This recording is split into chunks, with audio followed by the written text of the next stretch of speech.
Good morning, everyone. Welcome to WowOS. Let's cover today's editorial from The Hindu. So, before we start our editorial, this is our Telegram channel where we have almost 10,000 students. Here we will provide regular updates. So, if you want, you can join our Telegram channel. So, let's begin. Secondly, we are providing notes as well for the editorials. I'll show you like this, where we will be covering complete editorial in like 1.5 page. So if you want, you can join our Telegram channel for these kind of updates. आज के editorial के लिए notes नहीं prepare किए गए हैं because there is not sufficient factual takeaways from this article. If you want to, you can skip also. These are the basic things which have been covered earlier also. चलिए पहले देख लेते हैं. ये जो है गुजरात इलेक्शन के ऊपर है कि आप जो है उसकी अच्छी फुटिंग्स हो रही गुजरात में, और कांग्रेस ने कैसे कुछ खास कोशिश नहीं की गुजरात में, और बीजेपी कैसे कंटिन्यूअसली जो है मोदी जी वहां पर जा रहे थे. बस इतना ही मेंशन है, कुछ खास इंपॉर्टेंट नहीं. ठीक है, अब देखिए ये जो एक आर्टिकल है, laying the ground to delegitimize Supreme Court. अब ये इशू क्यों चल रहा है? देखिए, जो किरण रिजिजू जी जो है minister of law and justice, Kiren Rijiju, इनके साथ क्या प्रॉब्लम है? ये जो है ये कंटिन्यूअसली अटैक कर रहे हैं कोर्ट के कोलिजियम सिस्टम के ऊपर कि जो वो है वो डेमोक्रेटिक नहीं है. ठीक है, और बहुत ज्यादा ओपेक है. तो अब प्रॉब्लम क्या हो रही है कि गवर्नमेंट ऑफ इंडिया और जुडिशरी में टसल हो गया. जुडिशरी ये चाहती कोलिजियम सिस्टम चलता रहे, गवर्नमेंट ये चाहती है नहीं, इसको ओपन करो, डेमोक्रेटिक बनाओ. तो क्योंकि अब गवर्नमेंट ऑफ इंडिया कुछ कर नहीं सकती, तो ये क्या कर रही है कि जुडिशियल अपॉइंटमेंट जो है उनको डिले कर रही है, स्टॉल कर रही है. मतलब जो भी रिकमेंडेशंस आती हैं जुडिशरी की तरफ से, जो कि बाइंडिंग हो जाती हैं गवर्नमेंट के ऊपर बिकॉज ऑफ कोलिजियन सिस्टम, उसको ये डिले कर देती हैं अपॉइंटमेंट. ठीक है, देखिए यहाँ पर मेंशन है, जो इस पूरे आर्टिकल का सारा वो यहीं पर है. displayed a keen sense of urgency in his attempts to set right the democratic deficit that has for 3 decades plagued the process of appointment in the higher judiciary. ये जो है गवर्नमेंट का स्टैंड है. गवर्नमेंट का basically ministry of law and justice जो है वो ये चाह रहे हैं करना. In parallel, Supreme Court has taken up the question of inaction on the part of Union government in notifying recommendations made by the Collegium, which is flagrant violation of the law settled by the court in 2 cases in 1990s.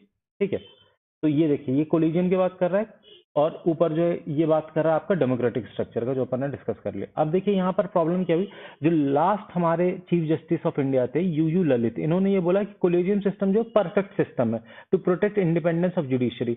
मतलब ये stand दिखा रहा है judiciary का कि they are reluctant to leave the collegium system. ठीक है, अब इसके बाद इसमें पूरा का पूरा एक जो एनजेसी से लेकर के अभी तक का जो सिनारियो उसको डिस्कस करने की कोशिश की गई है.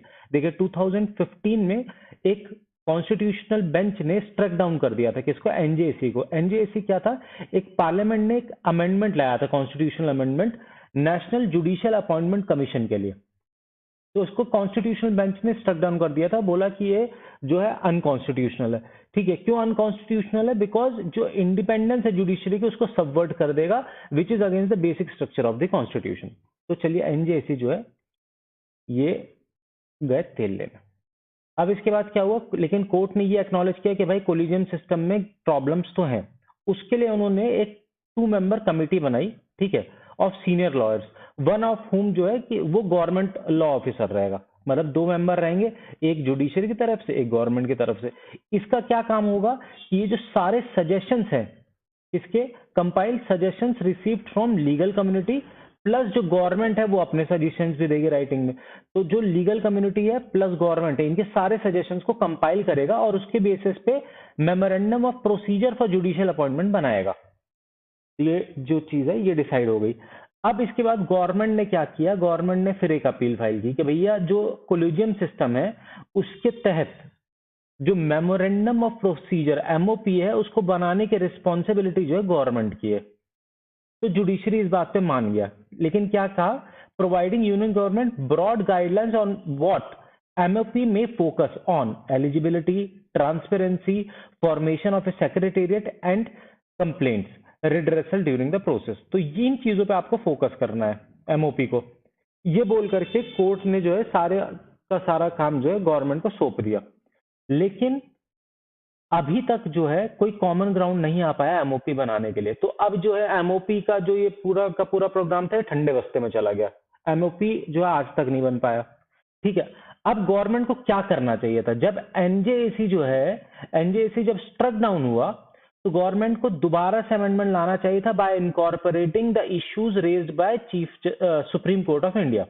लेकिन गवर्नमेंट ने ऐसा नहीं किया। इंस्टेड गवर्नमेंट जो है उसने इंस्टॉल करना शुरू कर दिया अपॉइंटमेंट्स को। Oppose names it did not like and even ignored reiteration by the collegium which as per the law are binding on the government। ठीक है, ये हमने डिस्कस कर लिया। अब इसका एक इंपॉर्टेंट एग्जांपल है केएम जोशी का।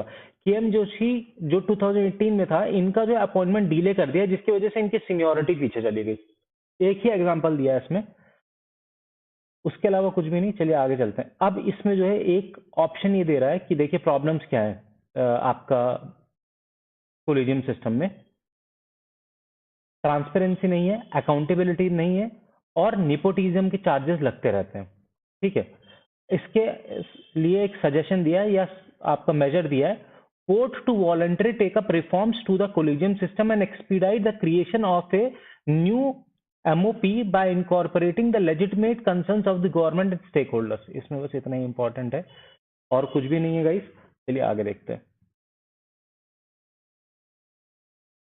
अब देखिए, safer roads for a greener more sustainable environment. इसमें बेसिकली जो देखिए ये पीयूष तिवारी हैं, ये फाउंडर एंड सीईओ हैं सेव लाइफ। इन्होंने अपने कुछ इनिशिएटिव्स की बात की। इस पूरे आर्टिकल में बहुत ज्यादा कुछ इंपॉर्टेंट नहीं है, जो लिमिटेड चीजें इसमें कही गई हैं। पहली चीज ये कही गई कि जो क्रैशेस होते हैं, मतलब गाड़ियां जो टकरा जाती हैं, तो जनरली होता है क्या, गाड़ियां तो वहीं पड़ी रहेंगी हमेशा के लिए। ठीक है, या फिर उठा करके कहीं ले जाते हैं और नॉर्मल स्क्रैप्स जैसे होते हैं वैसे बेच दिया जाता है। प्रॉपर डिकम्पोजिशन उनका नहीं होता। इससे क्या क्या प्रॉब्लम होती है? एक तो एनवायरमेंटल इश्यूज इससे क्रिएट होते हैं। कैसे होते हैं? क्योंकि उसमें हैजार्डस केमिकल्स जो होते हैं वो लीच कर जाते हैं, या तो अर्थ में या फिर रिलीज हो जाते हैं आपके एनवायरमेंट में।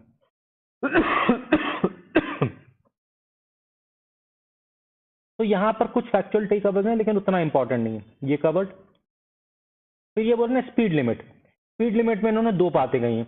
अगर स्पीड लिमिट जो है आप कम कर देंगे, मतलब जैसे अभी मान लीजिए आपने 150 किलोमीटर पर आवर रख रखी है, इंडिया में तो पॉसिबल है नहीं, आपने उसको 80 कर दिया या 90 कर दिया। इससे आपको दो फायदे होंगे। पहला, क्रैश जो है वो कम हो जाएंगे, एक्सीडेंट कम होगा, डेथ कम हो जाएंगी।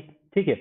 दूसरा, एयर पॉल्यूशन कम होगा। एक्चुअली क्या होता है, जो नॉक्स होता है, नॉक्स पॉल्यूटेंट जो होता है हाई टेम्परेचर पे बनता है। तो जितनी तेज गाड़ी चलेगी उतना ज्यादा टेम्परेचर, जितना ज्यादा टेम्परेचर उतना ज्यादा नॉक्स बनेगा। दूसरी चीज क्या होती है, जब आपकी गाड़ी तेज चलती है तो इस तरफ से एयर का रेजिस्टेंस जो है बढ़ता जाता है, तो फ्यूल कंजम्पशन जो है वो भी इंक्रीज हो जाता है। तो जब फ्यूल कंजम्पशन इंक्रीज होगा तो पॉल्यूशन भी ज्यादा होगा। ठीक है। इसके बाद इन्होंने अपने कुछ इनिशिएटिव्स की बात कही है। जैसे ये क्या करते हैं कि जो ये ट्रीज वगैरह होते हैं रोड के किनारों पे, यहाँ पर पेड़ लगे हुए हैं, यहाँ पर पेड़ लगे हुए हैं, तो डायरेक्टली कोई उससे टकराए ना, उसके लिए ये इंस्टॉल करते हैं क्रैश बैरियर्स। आपने देखा होगा कि हाईवेज पे कॉर्नर्स पे क्रैश बैरियर्स होते हैं। ठीक है, जिससे कि इनसे ना टकराए, तो एनवायरमेंटल हार्म ना हो। दूसरी चीज, रिफ्लेक्टिव साइनेज प्रोवाइड करते हैं। रिफ्लेक्टिव साइनेज से बेसिकली क्या होता है कि जो ड्राइवर है उसे पता चलता रहता है कि आगे क्या है, आगे क्या है, टर्न आ रहा है, ठीक है, या बम्पर आ रहा है, तो उनके लिए वो पहले से रेडी रहता है। अब यहाँ पर एक प्रॉब्लम ये है कि ये जो रिफ्लेक्टिव साइनेज होते हैं वो एस्बेस्टस के बने होते हैं, जो कि एनवायरमेंटली एक अच्छा मटेरियल नहीं है। तो इसको हटा करके ये एल्यूमिनियम कंपोजिट पैनल्स यूज करते हैं, जो कि थोड़ा सा कॉस्टली होता है लेकिन एनवायरमेंट फ्रेंडली होता है। इस पूरे आर्टिकल में इतना ही है, ये भी खत्म हो गया। चलिए नेक्स्ट देखते हैं। अब भाई मिक्स्ड बैग की बात कर लेते हैं। Despite inflation, credit conditions must remain supportive of the real economy. अब देखिए जो भी हेडिंग में इन्होंने कहा है, इसके बारे में डिस्कशन कुछ भी नहीं किया इसके अंदर। ठीक है। अब इसका भी जो पहले के 4-5 लाइन है, इसमें ही पूरा का पूरा आर्टिकल फिनिश हो जाएगा। Latest official GDP estimates show the economic expansion decelerated. Economic expansion जो है डीएक्सेलरेट हुआ है in the July September period. अब बेसिकली इस पे नोट्स क्यों नहीं प्रोवाइड किए गए हैं, क्योंकि ये जो पर्टिकुलर आर्टिकल है वो सिर्फ एक क्वार्टर का है, जुलाई से सितंबर। इसमें कुछ ब्रॉड डिस्कशंस हैं जो कि हम डिस्कस कर लेंगे यहीं पर। Drag down by year on year, मतलब जुलाई सितंबर पीरियड का जो जीडीपी डीएक्सेल रेट हुआ ईयर ऑन ईयर, ठीक है। Sequential contraction in the manufacturing and mining and a broad slow down in the private consumption expenditure and government spending. यही है reason जिसकी वजह से जो है आपका जीडीपी स्लो डाउन हुआ है, ठीक है। तो ये इतने में सब खत्म हो गया। अब देखिए जीडीपी जो है इस क्वार्टर का, मतलब जुलाई टू सितंबर क्वार्टर 2022 का, उसमें 6.3% से बढ़ा है। अब वहीं अगर हम फर्स्ट क्वार्टर देखें, that is April to June 2022, उस टाइम पे जीडीपी ग्रोथ 13.5% का था। और लास्ट ईयर जुलाई टू सितंबर क्वार्टर में 8.4% से ग्रो कर रहा था जीडीपी। तो ओवरऑल जो जीडीपी जो है उसका ग्रोथ कम हुआ है। वहीं अगर हम ग्रॉस वैल्यू एडिशन के टर्म्स में अगर कंसिडर करें तो देखिए 8 इंडस्ट्रीज हैं।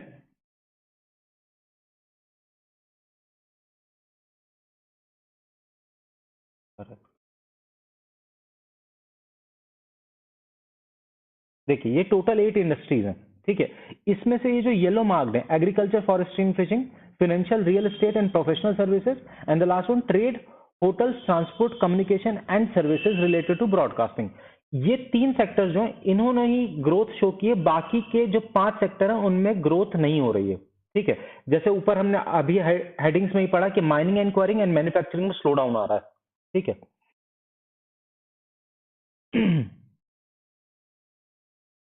तो 5 sectors reflecting the heightened uncertain. अब देखिए ये स्लो डाउन क्यों आ रहा है, स्लो डाउन के रीजन कौन कौन है? 3 लोग हैं भाई। सबसे इंपॉर्टेंट जो है पुतिन जी हैं, इनने वॉर की, तो war is the biggest reason. आज की डेट में अगर कुछ भी गलत हो रहा है उसका सारा का सारा ब्लेम जो है पुतिन पे डाल दीजिए, आप नंबर मिलेंगे। दूसरा क्या है? ग्लोबल इन्फ्लेशन, ठीक है। और तीसरा क्या है? Global slowdown and domestic inflation. Domestic inflation जैसे हमने देखा कि अभी रिसेंटली थोड़ा कम हुआ है, वरना आपका अगस्त तक जो है बहुत ज्यादा, even food inflation was the major reason for that, ठीक है। प्राइवेट कंजम्पशन जो है स्पेंड, अब देखिए private consumption versus government spending के ऊपर बात करते हैं। प्राइवेट कंजम्पशन जो है वो कम हुआ है, 9.7% हो गया। फर्स्ट क्वार्टर में 25.9% था। गवर्नमेंट का भी जो है वो 4.4% जो है श्रिंक हुआ है। फर्स्ट क्वार्टर में 1.3% था, ठीक है, अप्रैल टू जून में। तो देखिए गवर्नमेंट का एक्सपेंडिचर भी जो है वो कम हो रहा है, प्राइवेट कंजम्पशन भी जो है वो कम हुआ है, ठीक है। ये सारी चीजें हो गई। अब आगे चलते हैं। चीफ इकोनॉमिक एडवाइजर लेकिन बोल रहा है सब बढ़िया, सब बढ़िया, सब बढ़िया, हम जो 7% से ग्रो कर जाएंगे। लेकिन आरबीआई ने रिसेंटली ये बोला है कि जो डेटा हमें प्रोवाइड किया जा रहा है वो करेक्ट नहीं है। और मतलब यहां पर देखिए कि RBI policymakers recently flagged crucial element that cannot be ignored and is best underscored by the fact that discrepancies entry in the latest GDP estimates hit a 9-quarter high of 2.9%। मतलब जो GDP estimate है उसमें almost 2.9% का difference हो सकता है, ठीक है। और अगर आप कोर सेक्टर का आउटपुट देखें अक्टूबर का, कंबाइंड आउटपुट जो 8 सेक्टर्स का है वो बहुत ज्यादा स्ट्रगल किया है, थोड़ा सा ही ग्रो किया है, ठीक है। तो ये इश्यूज है। अब इसमें नीचे ये बोला है कि गवर्नमेंट को अपने गार्ड डाउन नहीं करने चाहिए और जो है प्रिकॉशनरी मेजर्स लेने चाहिए। बस आर्टिकल खत्म। अब अपन चलते हैं, थोड़ा सा हेडिंग देख लेते हैं, then will finish this session.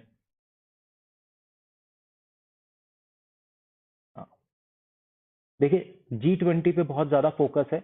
इसके इवेंट जो 56 लोकेशंस पे हो गए to show the diversity of India, ठीक है। इससे ज्यादा इसमें कुछ भी मेंशन नहीं है। इस पूरे फ्रंट पेज में कुछ और इंपॉर्टेंट नहीं है। देखिए नवंबर जीएसटी रेवेन्यू जो 11% से इंक्रीज हुआ। आप देखिए ये अच्छी बात भी है और बुरी बात भी है। अच्छी बात क्या है कि रेवेन्यू जो है गवर्नमेंट का बढ़ गया, लेकिन ये जो मेजर रेवेन्यू जनरेशन जो हो रहा है वो इंपोर्ट से हो रहा है। मतलब आपका जो रुपी है वो डिफ्लेट करता जा रहा है, ठीक है। उसकी वजह से क्या हो रहा है, इंपोर्ट्स जो हैं आपके वो कॉस्टली होते जा रहे हैं। जब इंपोर्ट कॉस्टली होंगे तो इंपोर्ट पे जो ड्यूटी लगेगी वो बढ़ जाएगी। जो चीज पहले आप 100 रुपीज में इंपोर्ट कर रहे थे वो आप जो है अब 200 रुपीज में इंपोर्ट कर रहे हैं। तो पहले 100 रुपीज पे ड्यूटी लगती थी, अब 200 पे ड्यूटी लगेगी। इसकी वजह से जो आपका रेवेन्यू तो बढ़ रहा है, लेकिन रुपी डिफ्लेशन। दूसरी चीज आपका इंपोर्ट कॉस्टली होना की वजह से करंट अकाउंट डेफिसिट भी बढ़ेगा। तो ये इश्यूज हैं, ठीक है। गुजरात में जो है वोटिंग चल रही है, अभी सेकंड फेज बचा हुआ है। अब ये थरूर का केस जो दोबारा ओपन करने की बात चल रही है, ठीक है, अफगानिस्तान में टेररिज्म के बेसिस बढ़ रहे हैं, इस पर डिस्कशन हुआ है, कुछ भी खास इंपॉर्टेंट नहीं है। चलिए गाइस, कल फिर मिलेंगे, till then good day, happy learning.